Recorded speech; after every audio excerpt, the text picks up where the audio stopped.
Hey everybody, welcome back to another episode of Fishing the 262. Today I'm going to give you guys just a really quick tutorial on this guy right here.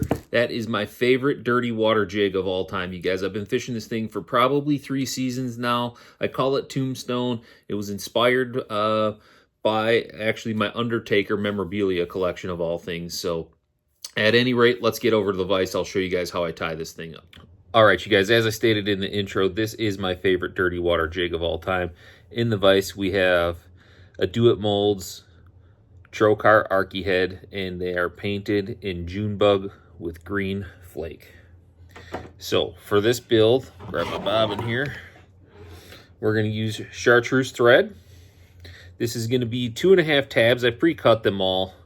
I like to tie in sections. I've said that a bunch of times. Get my thread base started here. And it's going to be a total of 3 different colors. So first we're going to start out with chartreuse. We're going to do 2 strands on what I would consider the lateral line of the jig, if you will, if we were relating this to a fish. So right down the sides, we're going to do 2 tabs, 2 strands of chartreuse on each side. Just like such, nothing too spectacular there. Just get a good tension on that. A couple wraps to hold that in place. We'll turn that around and we will do the other chartreuse the same way, just opposite. 180 degrees to the other side. This jig, I don't fish it a ton, but when the conditions get right, I love throwing this jig, you guys. Absolutely. Positively crushes them on a couple of the lakes around me. One in particular, and again, this is a dirty water presentation for me. It's not, I shouldn't say that. I've never tried to throw it in really clear water, so it might be worth a go. All right, we got our chartreuse tied in there. Next up, I've got neon purple. You can pick this one up at fishingskirts.com, I believe. I think the technical name, I think it's purple neon when you find it in there. A couple loose wraps. We're going to spread these out just a little bit. Try to make my jigs nice and even if I can. It takes a little extra time. Probably doesn't matter that much, but I figure if I'm going to take the time to tie my own jigs, I want them to look nice.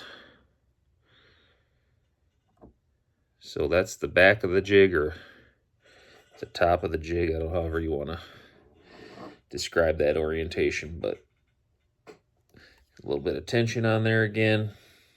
A couple of good wraps. Don't want to trap that chartreuse though.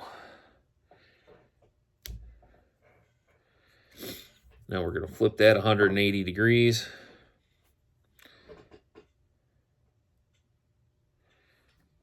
And we got 4 more strands of the neon purple.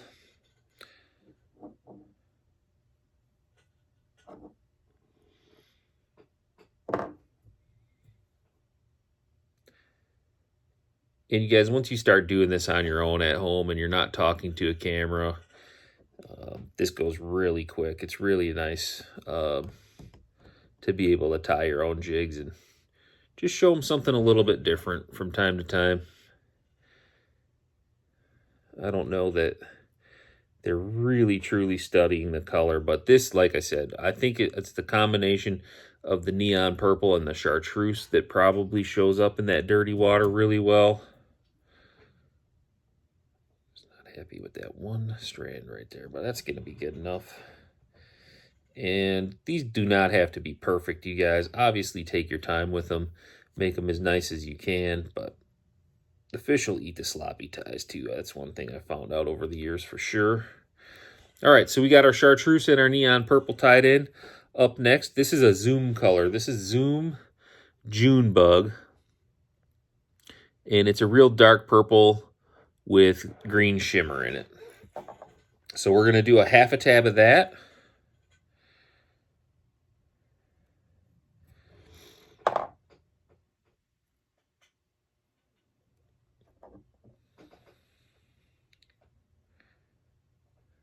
Couple of loose wraps on there, and then we'll get that silicone sorted out the way that we want it. I want that to go about halfway around because I got another half tab ready to go to tie from the other side.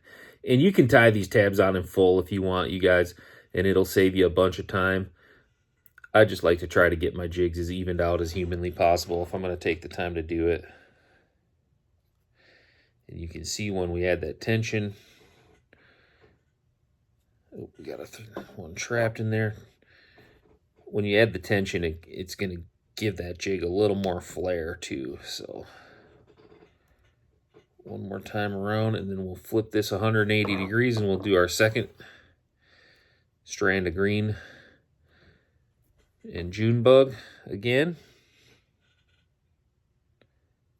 I know the LED lights in my shop can sometimes wash out the colors a little bit. I've noticed that when I take pictures of things that I've created down here, I got to dim down the lights a little bit because I got some super bright LEDs in here because I can't see anymore.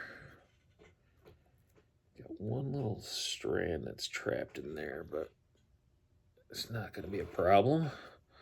It's just going to bother me.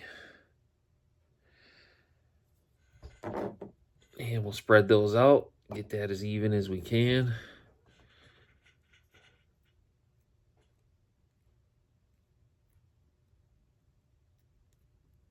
That should be decent enough right there. Lock this down nice and tight again.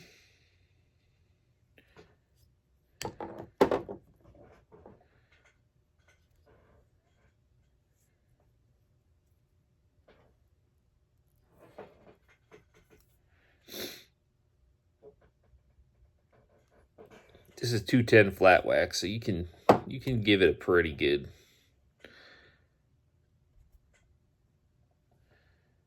bit of tension on there without breaking it off. Now, we're going to finish this up with a full tab, and again, I've got it cut in half.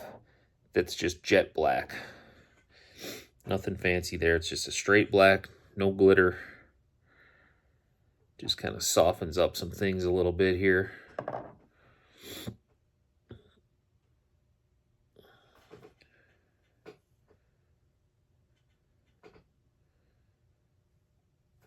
Get that spread out nice and even.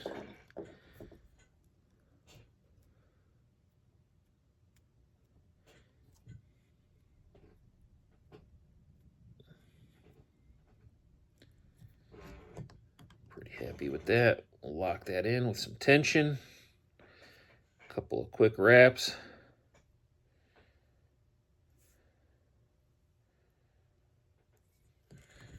Go to the 180 side here, and we'll get one more tab of our jet black. This is a rough tab. It's a little tangled up. We'll try to straighten it out just a little bit. Again, you don't have to get too carried away with this stuff.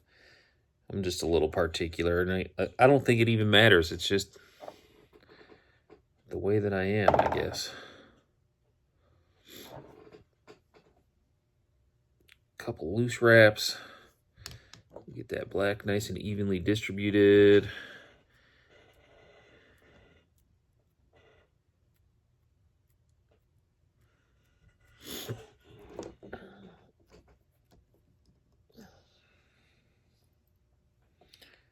Now, here's another tip. I just keep a twist tie handy here. You don't have to do this, but sometimes when I'm really trying to lock my thread down, I like to just tie off one side of my silicone with a twist tie, just to get it out of my way a little bit. And then I can grab this side over here and really just kind of get everything buttoned down here. Give that a good lockdown, and then we will finish this thing off. I have one in my jig box, which I believe is right behind me, hopefully, that I can show you guys that I've got pre-tied already too. Oops.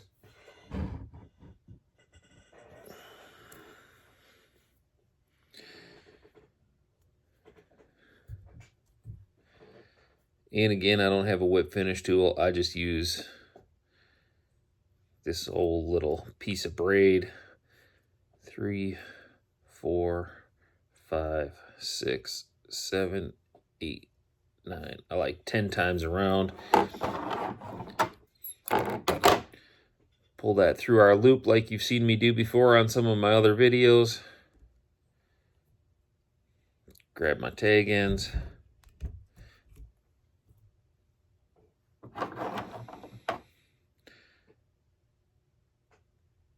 Snip that off. We'll give it a little bit of water-based head cement just to seal those threads and lock that in place. Well, maybe we will. I left the top off it overnight, so there we go. Dried up in the tip there a little bit, so just a little dab. Don't need a ton. Just kind of spread that around. And that's going to be it for that jig, you guys. Let me grab one out of my jig box here. Show you what it looks like here. We'll get this one out of the way.